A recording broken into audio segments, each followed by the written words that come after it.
بسم الله الرحمن الرحيم والحمد لله رب العالمين نحمده ونستعينه ونستغفره ونعوذ بالله من شرور أنفسنا ومن سيئات أعمالنا فمن يهدي الله فهو المهتد ومن يضلله فلن تجد له وليا مرشدا ونصلي ونسلم ونبارك على خاتم النبيين محمد الأمين وعلى آله وصحبه ومن تبعه بإحسان إلى يوم الدين.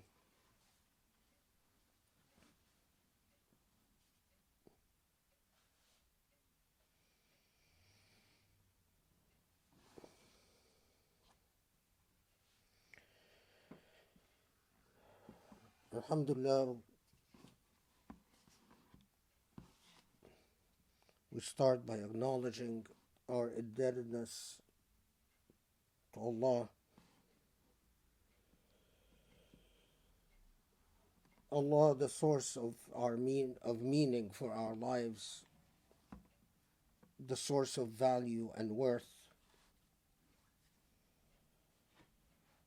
Allah, the creator of the heavens and the earth, and peace and blessings upon the Prophet Muhammad and all the prophets of God, and Prophet Muhammad, the final prophet to humanity.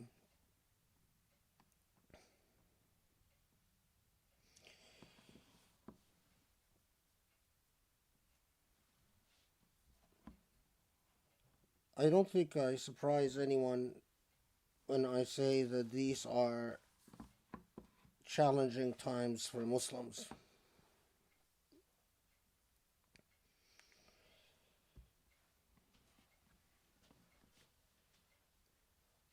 Muslims all over the world are plagued by powerlessness. Not that they don't have the means to power. Muslims collectively control over half of the world's sources of energy and material and natural resources. In terms of size, they number well over 1 billion, but even in terms of raw resources, at the fingertips of Muslims is everything that would enable them to empower themselves in the world today. But instead, Muslims continue all over the world to be disempowered in a variety of ways. And the challenges of being disempowered and being led largely by corrupt puppets that, although they lead Muslims, they rule over Muslim countries, in fact, they rule for someone else's interests. That's a common thing since colonialism, that a Muslim ruler would rule over Muslim lands, but answer to non-Muslims. Their effective constituency, their responsive constituency is not their own people, but the powers that,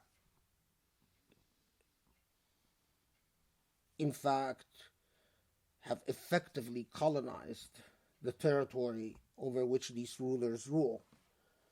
So, for instance, it is far more material and far more important for someone like the President of Egypt, Sisi, what Europe thinks or what the US thinks or wants or desires and not the Egyptian people themselves.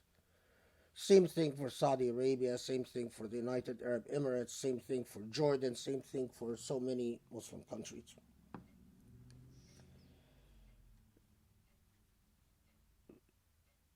That is the epitome of disempowerment, when collectively as a people you don't matter. There is no means by which you can translate your desire, your preferences, your willpower, whatever it may be, into a means for self-determination and autonomy. Because whoever rules over you is not interested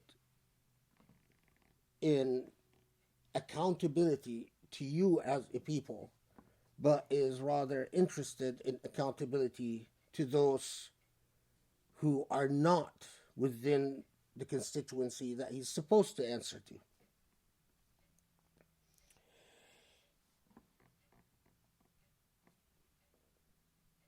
Now, obviously,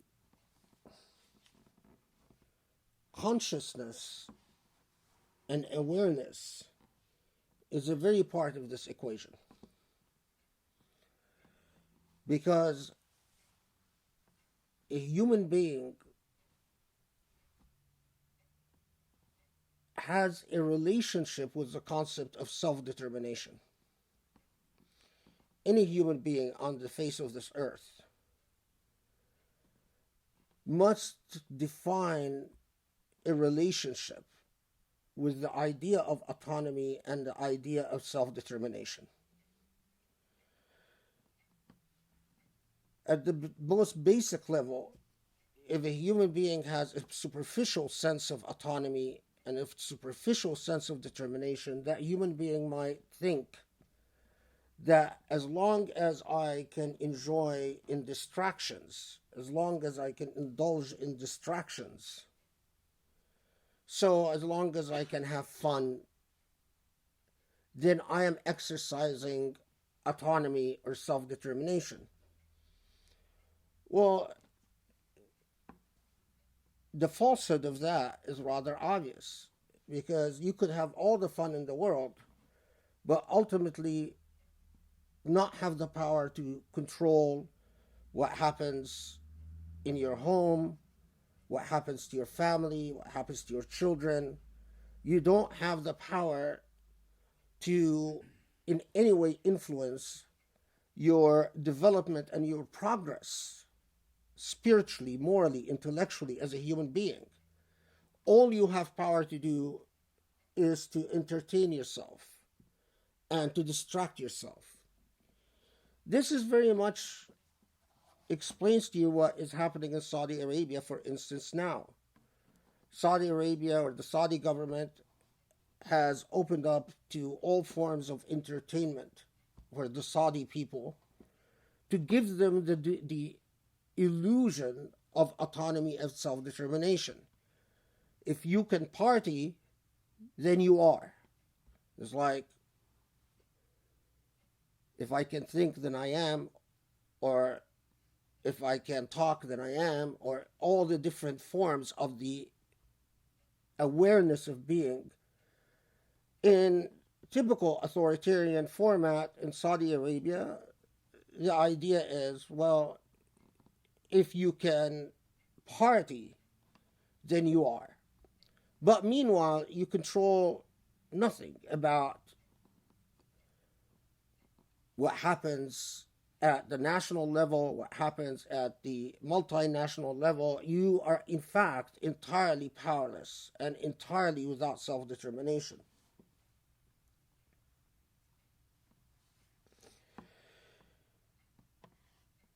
Similarly, another form of delusion is one where you can believe that as long as I can fight, then I am. So you bring a bunch of young kids and you convince them that if they can engage in acts of violence and be martyred be killed in the process, then somehow they control their own destiny. While in fact, they die in complete vain because they die for no cause. That's another form of disempowerment. It's another form of absence of self-determination and absence of autonomy.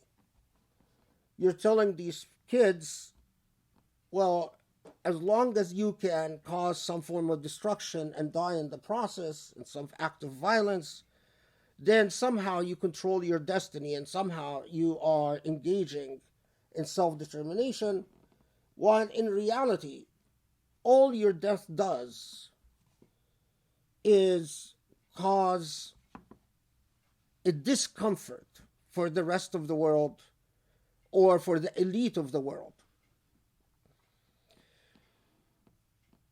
The only true venue for self-determination in the day and age we live in, the only true venue for self-determination in the day and age we live in, is the flow of information. In other words, education. The flow of information, the information that shapes and crafts and chisels and defines consciousness. This is precisely why Islamophobia is a very extreme form of disempowerment, because when you manage information and manipulate information and engineer information in such a fashion as to cause a sense of dread, underline the word dread, to cause a sense of dread among Muslims and non-Muslims about Islamic theology, law, history, philosophy, you've affected the autonomy and the trajectory of Muslims in clear and undeniable ways. So if I engineer and control information in such a way that any non-Muslim, but also any Muslim that utters the word jihad today, they immediately experience a sense of dread. That is a sense, an innate sense of like gulp in the throat, where they have to explain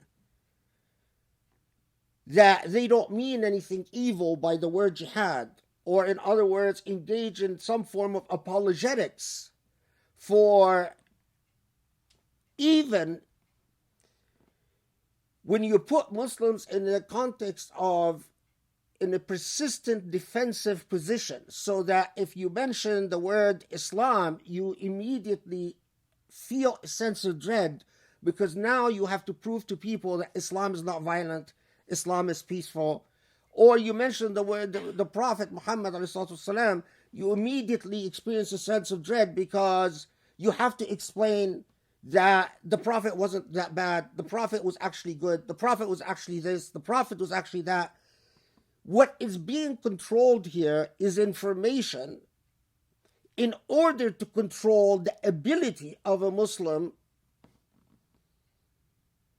to engage in that magical human discovery of the modern age, autonomy and self-determination.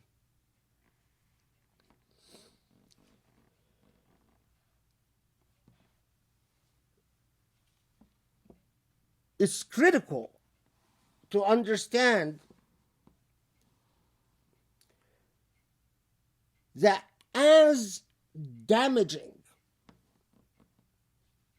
and as disastrous as the occupation of Iraq was, it was nothing next to the colonizing of the Muslim mind. And by colonizing of the Muslim mind, I don't mean injecting Western values into the Muslim mind, because a lot of Western values are just values of modernity. But colonizing the Muslim mind means that you've injected a sense of dread, a sense of insecurity in the Muslim mind about their own tradition and their own faith and about their own law. You can't say the word Sharia anywhere in the Muslim world today. You can't say the word Sharia anywhere in the Muslim world today without immediately making Muslims uncomfortable. They immediately are gripped by a sense of dread. I have to immediately explain that I'm not a fanatic, I'm not a Muslim Brotherhood, I'm not an Islamist, I am not a terrorist, I am not... Any human being that is placed constantly on the defensive loses self-determination. Take any human being who is abused. What does it mean for a human being to experience physical or emotional abuse? Physical abuse, the assault, the physical assault itself, is not, which is akin to a violent invasion of a country, is not in itself nearly as damaging as the psychological abuse. And what is the psychological abuse? The psychological abuse is to tear apart the psychology of a human being with an enormous amount of lack of confidence, insecurity, and an impulsive need to apologize for oneself, whatever one's decision is. And this is precisely what has been going on with Muslims all over. In our modern age, human beings in the pre-modern, to be very frank about it, human beings before modernity, before the Industrial Revolution and the scientific revolution, didn't speak in terms of self-determination and autonomy. That type of language is like concepts of free speech or human rights or democracy. Are epistemological concepts that the modern human being has become aware of in ways that would have never occurred to pre-modern human beings. But autonomy and self-determination in the modern age is a direct product not of military power, but of informational power. You could, in fact, be militarily quite humble or have very limited military power. But informationally, technologically, you control the ability to shape consciousness, the ability to define the awareness of human beings. And that gives you the power to define not just others, but to define yourself. And that's self-determination and autonomy.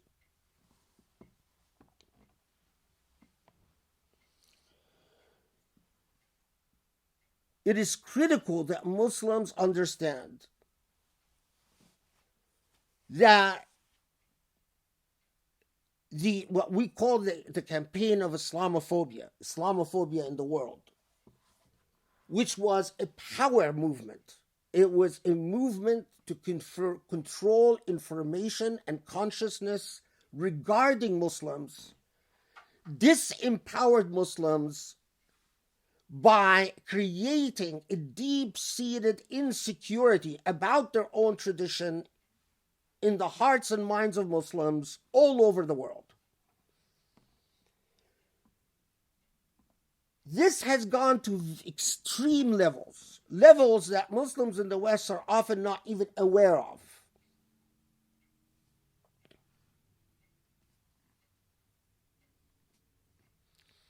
Not just all over the Muslim world, in the Muslim world, no one can talk about jihad, no one can talk about Sharia without becoming immediately suspect. And if that person doesn't believe in abortive violence, basically a form of suicide, just gives up on life and believes that they're going to take themselves out of life through violence. If that person actually cares about living, immediately that person is gripped by a sense of dread, and immediately that person feels the need to explain and defend why they are not a bad person. The minute you do that, you've given up power. The minute you do that, the minute you apologize for your being has been compromised. The word of La ilaha illallah is an empowering word. The monotheistic faith is a faith of empowerment. I've said this before. What is it that all the prophets, alayhim salam, came to do? They say, worship only Allah, realize your self-worth as a human being. You don't need a mediator between you and God. And as a human being, no one can compromise the value of your life because it was given to you by God. And no one can compromise or otherwise mitigate the worth of your nafs or of your self. The rich are not worth more than you. The white are not worth more than you. The free are not worth more than you. All human beings are worth the same because they're all creatures of God. That's basically what monotheism does. And each prophet then comes to, in a constant repeated saga, to embrace the disempowered or to resist the powerful. This is the repeated saga of all the Abrahamic prophets,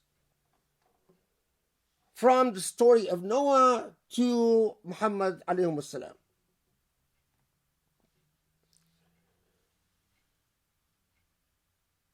If monotheism, however, leads to nothing but the practice of ritual, but otherwise does not elevate the sense of autonomy and independence, dignity and self-confidence within the inside of the human being,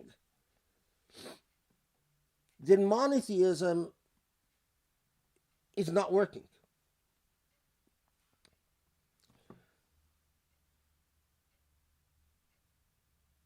Remember when I talked about the radical revolutionary idea of monotheistic faith that there are no intermediaries between you and God, and that you as a human being, you are so important that you can deal with God directly and God can answer to you directly.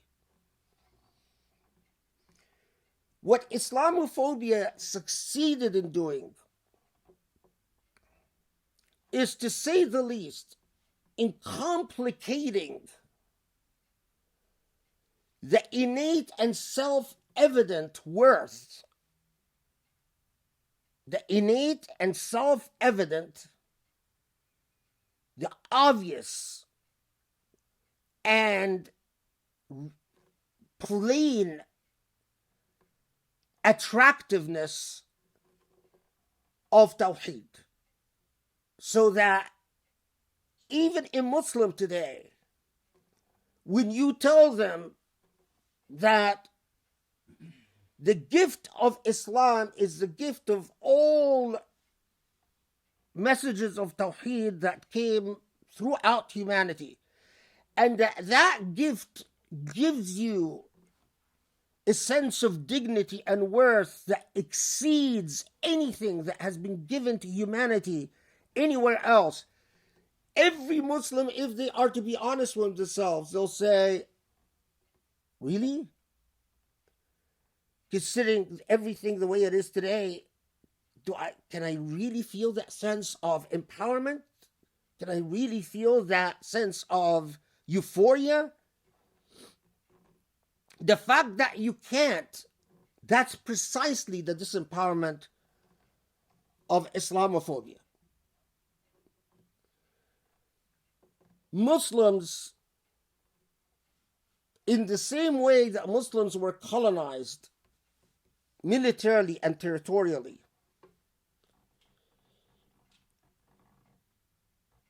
and for the most part failed to resist military colonialism and territorial colonialism. Of course, there were many acts of resistance, but overall, these acts of resistance failed. The problem with the current form of Islam, of colonialism, the colonialism of Islamophobia, is that it is far more lethal, far more dangerous, because most Muslims are not aware that they are in fact colonized, and that their relationship to Islam, it's very difficult for a Muslim's relationship to Islam today to exist without having to go through the filter of Islamophobia.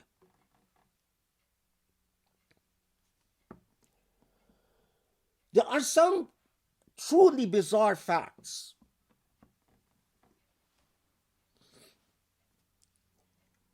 The Rand Corporation in the early 2000s, I think it was 2003 and then again 2006, issued a report, there were a couple of reports, about the type of Muslims that the West can live with. And that report is available on the net. You should go back and read it. Among the things that this report said is that the way we fight terrorism is by shaping the Muslim mind. But the way and very much it spoke like a colonial power would speak. You know, the way that France spoke about shaping Algerian identity and defining the Algerian language, or the way the Italians spoke about shaping Libyan identity. That Rand report spoke about shaping global Muslim identity. And it talks about the type of moderate Muslims that the West has to engineer or support, quote unquote. But at the time, the type of persons that report gave as exemplars for the type of Muslim that the West wants, the exemplars included Hershey Ali and Irshad Manji. And if you know who Hershey Ali is, Hershey Ali is an atheist. But yet she was given by that report as an exemplar. And Irshad Manji, an effective atheist. I mean, her connection with Islam is non-existent. If you basically exist in a faith to hate everything in it, that's not embracing the faith. You know, it's very easy to camouflage as a critic. And I'm going to say more about this in a second. Irshad Manji, Hershey Ali, shortly after that Rand report, gave a very important talk in the National Press in Washington, D.C. Again, that talk is on the net. And she said in that talk to a group of politicians and diplomats and important key figures that in order for us not to be at war with Islam, Islam needs to reform, and it needs to reform per 5 conditions that she set out. And among the conditions that she set out, and again, you can find the talk and listen to it yourself, is that Muslims abandon jihad, is that Muslims denounce what she said is violence in the Quran, that Muslims do not consider the Prophet Muhammad as a moral exemplar, so on and so forth. At the time, many of us, including me, thought that's Hershey Ali just spewing a bunch of nonsense, and no one really cares what Hershey Ali says. I was completely wrong.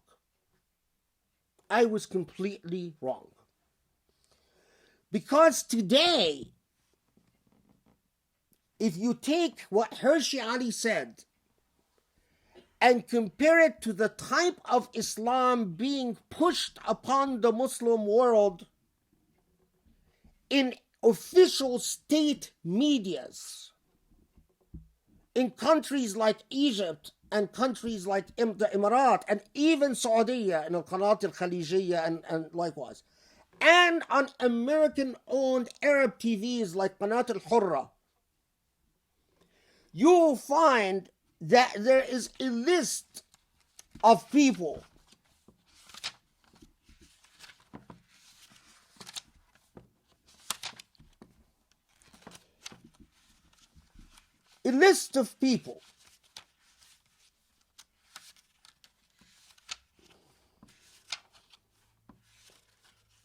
like Ahmed Abdou Maher, Khaled Muntasir, Ibrahim Isa, Shahrur, Islam al-Bihari,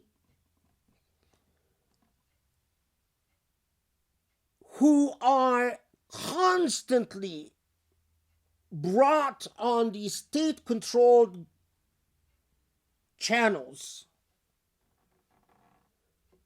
to consistently, in the name of reforming Islam, push a type of Islam that is indistinguishable from the Islam that Hershey Ali talked about.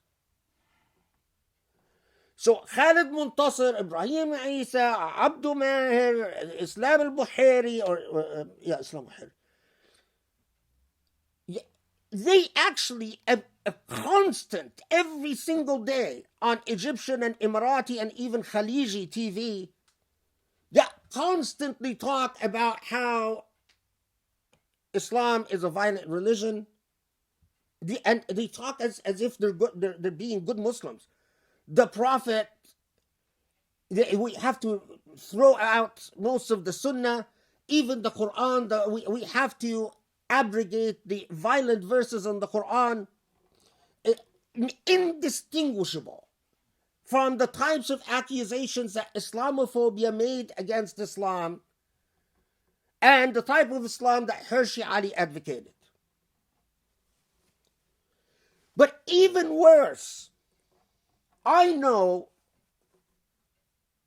directly from undeniable sources, in other words, I have direct knowledge, that even when Azhar University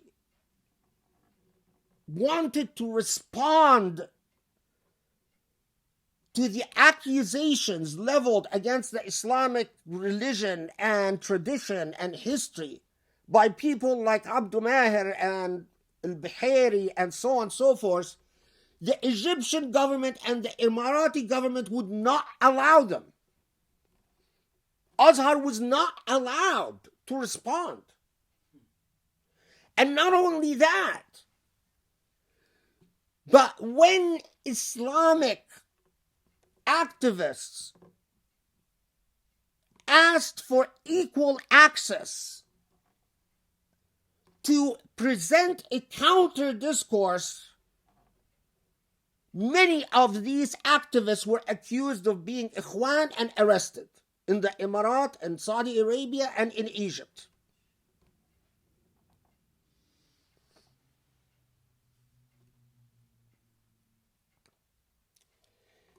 But it even goes more than that. One of the most mind-blowing things has developed in our current Muslim world. And that is something that we had not seen since the vulgar days of vulgar colonialism. In other words, early colonialism. And that is, it started out in the West, by the way, to bring Arabs who are Christian, or to bring Muslims. Sometimes they're Pakistani, sometimes they're Indian, sometimes they're Afghani, sometimes they're Persian, who are in fact Christian, and have them pretend to be Muslim and Christianize Islam from the inside. So I'll give you one example.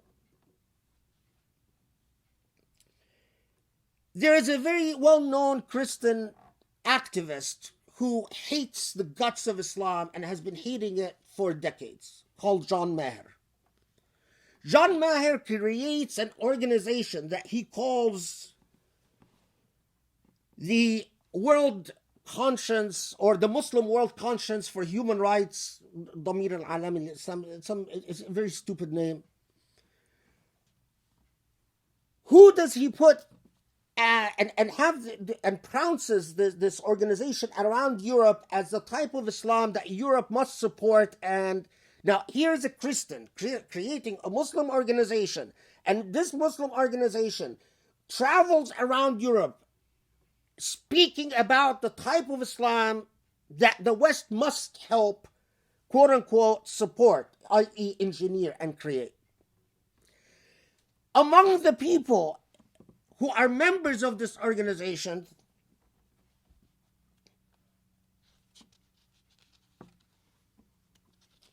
are someone called Rashid Birbash,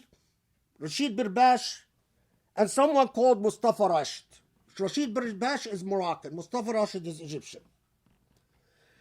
Rashid Birbash claims that he is the Mufti of Corsica. Now, of course, it turns out that the Muslim Corsicans had never heard of him. But even worse, it turns out that Rashid Birbash had converted to Christianity decades ago and was going on pretending to be a Muslim imam. An even more obvious example, take someone like Mustafa Rashid.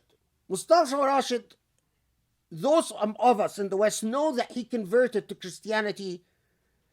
If he was not originally Christian, whether a convert or it's not clear whether he was converted to Christianity in 2003 or in fact he was born Christian and raised Christian. But Mustafa Rashid anyway shows up around 2006 and pretends to be a Sharia professor to be an Azhar graduate and goes around the entire, through Egyptian and Emirati and Saudi media, is a constant presence in all media outlets. Mustafa Rashid, that same guy, can't read the Quran properly, can't read a single verse of the Quran properly, makes incredible mistakes about Islamic history. But why is he constantly supported in all Muslim and all media outlets in countries like Egypt and Emirat? Well, according to Mustafa Rashid, the Prophet Muhammad was Christian before becoming Muslim, that Khadija was Christian, and that when Muhammad married Khadija, they got married in a Christian marriage. According to Mustafa Rashid, Muslims don't have to fast. According to someone like Mustafa Rashid, alcohol is allowed. You don't have to do Hajj to Mecca. You can eat pork. According to Mustafa Rashid, there's no difference between the Tawheed of Islam and the Tawheed of Christianity. But it's not just Mustafa Rashid. Someone like Shahrur, who's Syrian and extremely influential. This trajectory started out at a smaller scale, first right after the invasion of Iraq, all over the West. There were these people appearing. This was at the birth of the Islamophobia movement. These people who pretended to be native informants about Islam by claiming that they were converts out of Islam who played a critical role in the Islamophobia movement. So, for instance, there was someone called Mark Gabriel who claimed that he was a sheikh in Azhar, that he was trained as a sheikh in Azhar, that in fact he taught at Azhar, that he converted to Christianity, and he wrote a whole bunch of books attacking Islam here in the US.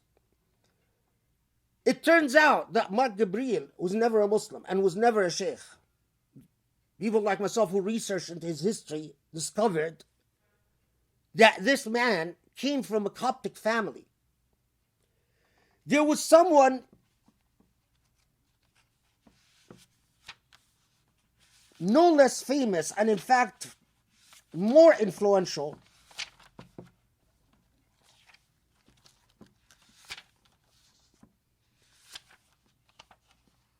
like Walid Shobat, one of the hugest and most influential Islamophobes. Walid Shobat is a Palestinian who claimed to convert to Christianity, claimed to have been a terrorist, and then found Jesus, and Jesus saved them from the evils of Islam, and Walid Shobat wrote a whole bunch of... I found the CNN report which investigated Walid Shobat, found that Walid Shobat was never an active Muslim, a practicing Muslim, was never a terrorist. He claimed to have attacked, as a Muslim terrorist, he attacked an Israeli bank. It turns out, according to CNN, that bank actually didn't even exist. He claimed to have been arrested in his bad days by Israel. It turns out that Israel had never arrested this man. Now, here's what's important, though. In the CNN report, you discover the following. That someone like Walid Shobat makes he makes about $500,000 a year. How does he make this money? He makes it by giving training seminars to Homeland Security and FBI about Islam. And in these training seminars, which he is handsomely paid for, and this is, again, a CNN report, look it up. That's the thing that drives me crazy about Muslims. They exist in La La Land. Our federal government hires Walid Shubat, someone like Walid Shubat, who has a clear track record of being a fraud, who teaches that Islam is an inherently violent religion and that every Muslim is inherently violent and that there is no way to coexist with Muslims unless Muslims strip themselves naked and denounce even the Prophet Muhammad, exactly like Hershey Ali said. Our government pays our tax money so that Walid Shubat can train Homeland Security officers and FBI. And of course, in the CNN report, when they confront Walid Shubat, you can watch it yourself. He freaks out and he... So my point, though, is that modality of bringing native informants, dressing them up as Christian converts, or bringing Christians that pretend to be Muslims, started out in the West, but was exported to Muslim countries, and from everywhere, all over the Muslim world, you find these consistent voices that full-time, supported by Muslim governments themselves, do nothing but disempower Muslims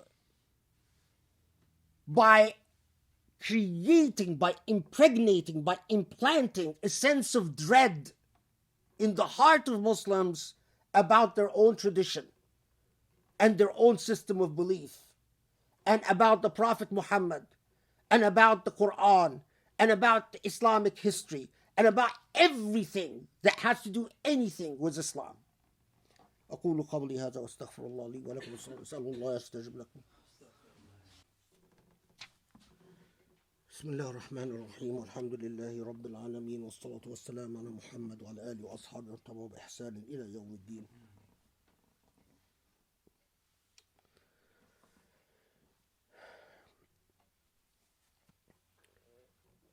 So, what are the concrete results of this? Concrete results in the same way that you can affect the intellectual climate, ideas in the world. It's as if you affect the energy of ideas. A certain idea will take over in the world all at the same time, because human beings, their energies affects the energy of the environment itself. What ideas has taken over the world? What type of energy has been created around Islam all over the world? It's the energy of dread. Any Muslim that doesn't tell you or doesn't admit that they have been gripped by an amount of doubt towards their own faith, the morality of the Prophet, the morality of Islamic history, the morality of the Quran, they're lying.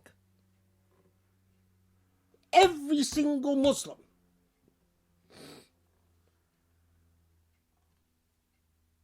If this is not disempowerment, I don't know what is. Remember that power is an attitude. If you have a sense of self-confidence and a strong sense of identity and integrity, you are empowered. But if you're broken, lowly, and humble, full of doubt and insecurity, you're disempowered. So when you implant that attitude in the psyche of Muslims, you've disempowered them, you've colonized them. And it's time that Muslims wake up and understand that today you don't have to occupy a country to colonize it. You don't have to occupy territory to colonize it. You control information.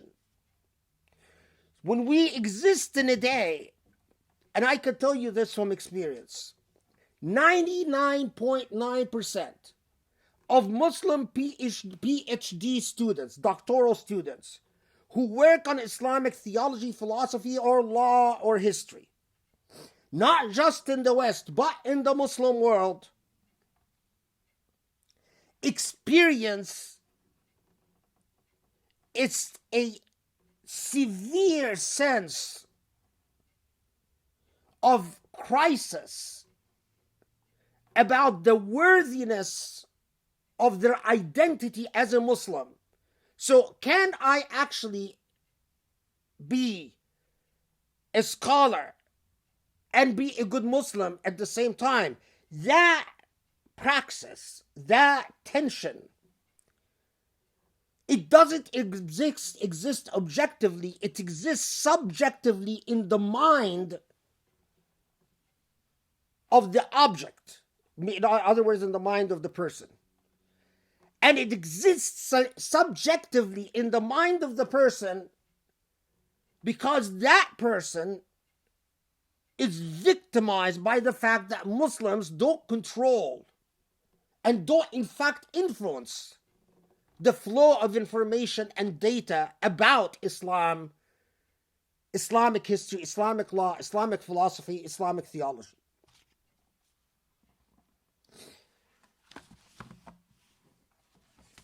If you read the book, which I'm going to recommend, American Christians and Islam, Evangelical Culture and Muslims from the Colonial Period to the Age of Terrorism, you discover that particularly evangelical Christianity, and this book focuses on American evangelism,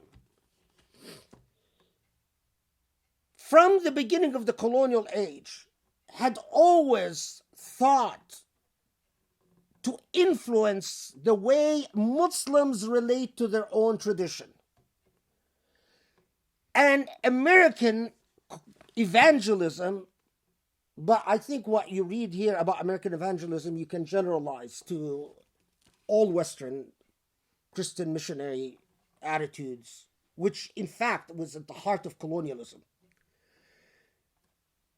Thought, if we can't get Muslims to convert to Christianity, at a minimum, we get Muslims to have a troubled relationship with their tradition.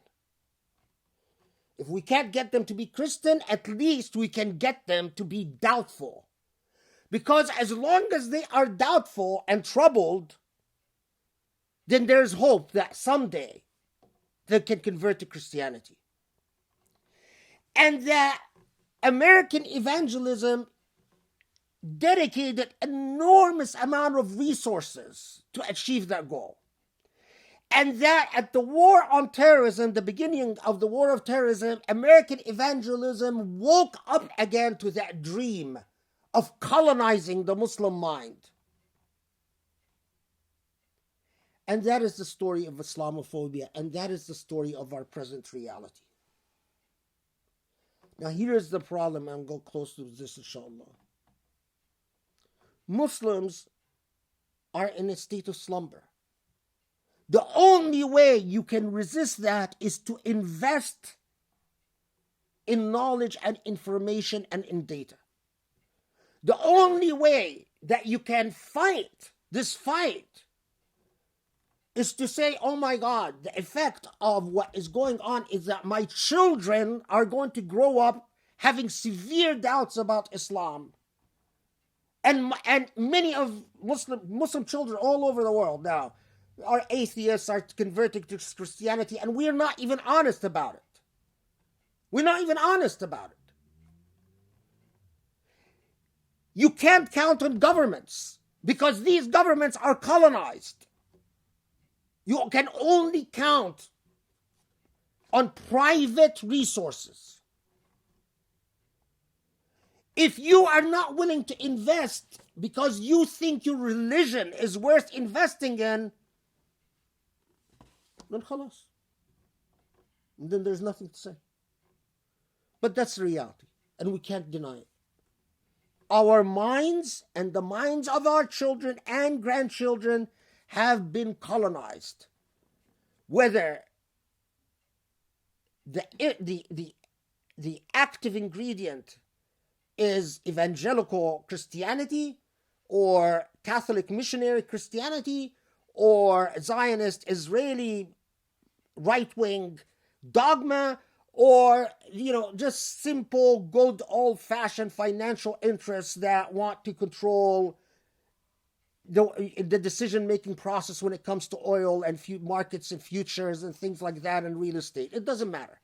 But the net effect is that the way you relate to your religion and your tradition and even your God has been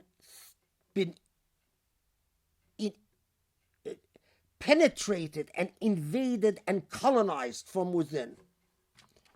اللهم اعف عنا واغفر لنا وارحمنا واهدنا لأقرب من هذا رشدا وانصر الإسلام وعز المسلمين يا رب العالمين. Allah, forgive our sins, help guide us towards you, put your love into our heart, your love into our hearts, Ya Rabb al-Alameen, and help us support and aid your religion, Ya Rabb al-Alameen. Wa aqim as-salah. Okay, so let's pray. Okay, so we're gonna, it's a supplication. We're asking Allah to help Australia's reign because you guys know, right? Yeah. About the fires. So may Allah answer our prayers. And just basically, it's very much like Eid prayer. There are 5 takbirats in the first rak'ah and 7 takbirats in the second rak'ah. And you're going to say something after. And then after the salah, I say dua, and that's it. Can we also pray for peace with Iran and no war? Well, Surat al-Istisqa is just it's a prayer just for rain. But we can do that for. We need to.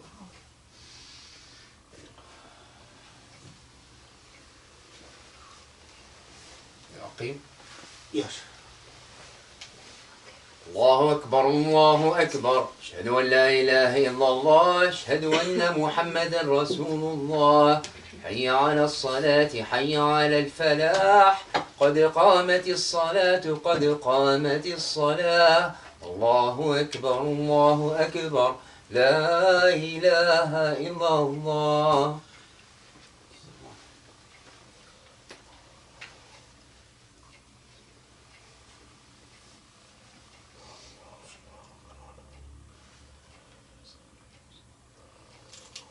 الله أكبر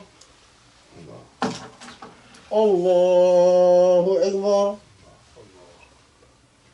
الله أكبر الله أكبر الله أكبر. بسم الله الرحمن الرحيم. الحمد لله رب العالمين الرحمن الرحيم مالك يوم الدين إياك نعبد وإياك نستعين اهدنا الصراط المستقيم صراط الذين أنعمت عليهم غير المغضوب عليهم ولا الضالين. آمين. قل هو الله أحد الله الصمد لم يلد ولم يولد ولم يكن له كفوا أحد. الله أكبر.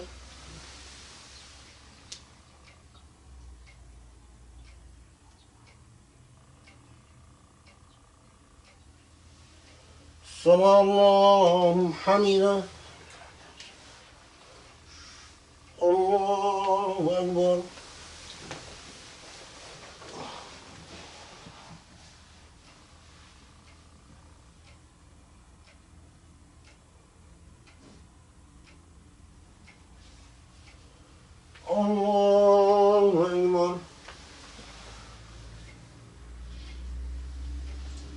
الله أكبر.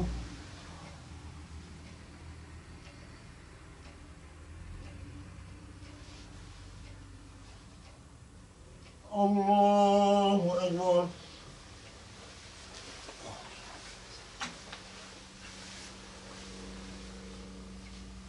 الله أكبر. الله أكبر. الله أكبر. الله أكبر. الله أكبر. الله أكبر. الله أكبر. بسم الله الرحمن الرحيم.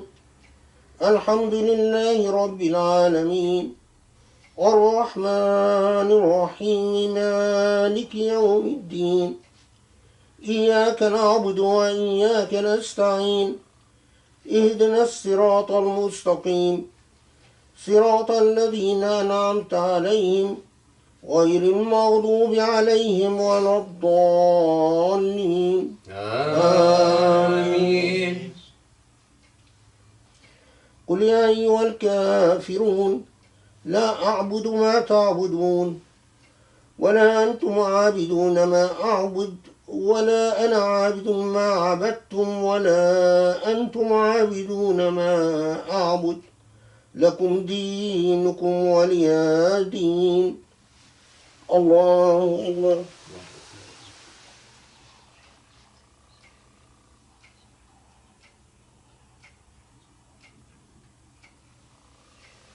سمع الله حمده. الله أكبر.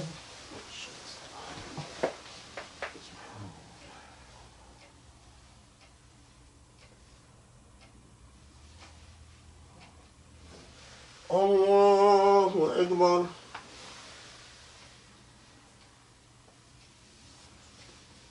الله أكبر.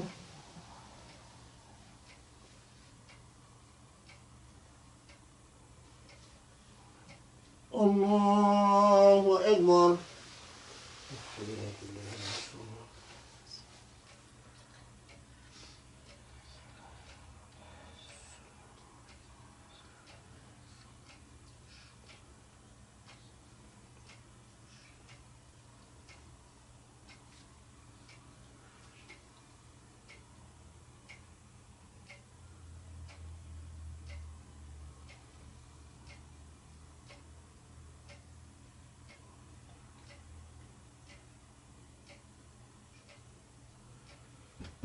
السلام عليكم ورحمة الله. السلام عليكم ورحمة الله.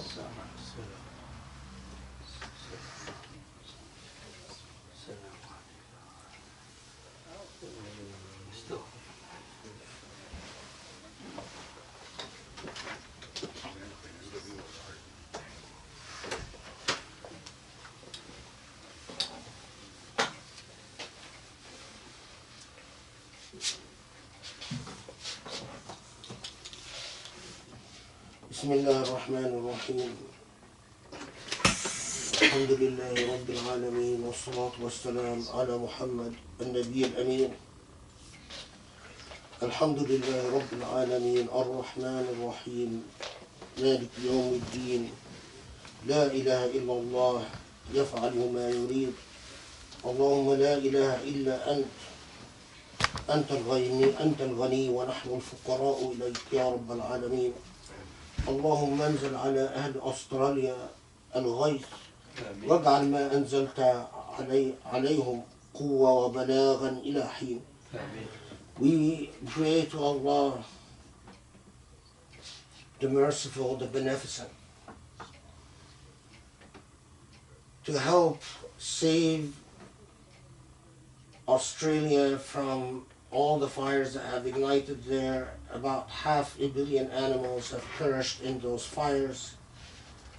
And we implore Allah to help those suffering from these fires by allowing rain to fall and to put out these fires. Normally, this prayer, Salat al-Isqa, is done by those who suffer the fire, but there is no reason that why we can't supplicate and implore Allah to intervene. اللهم اعف عنا اللهم أغثنا وأغث المسلمين يا رب العالمين وأغث أهل أستراليا من الحرائق المميتة يا علي يا عظيم ومن عليهم بالرحمة والعطف واللطف يا كريم يا علي يا عظيم.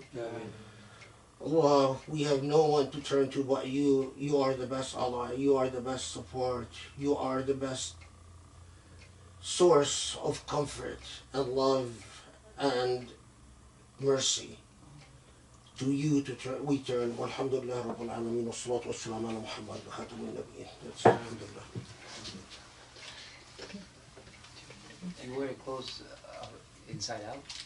Oh. Sunnah? Oh, no, I didn't notice. No, for Sunnah. Is it Sunnah? After the Istisqa to wear the clothes inside No. out? That's what we used to do in school. Yeah, That's funny. but I don't know. I don't know how that practice developed, but it's like, the only thing that there is a sunnah that when you do istisqa, you pray Sabbih bisma rabbika al-a'la in the first rak'ah and then Ghashiyah in the second, but it's not a sunnah mu'akkada, so I didn't follow it.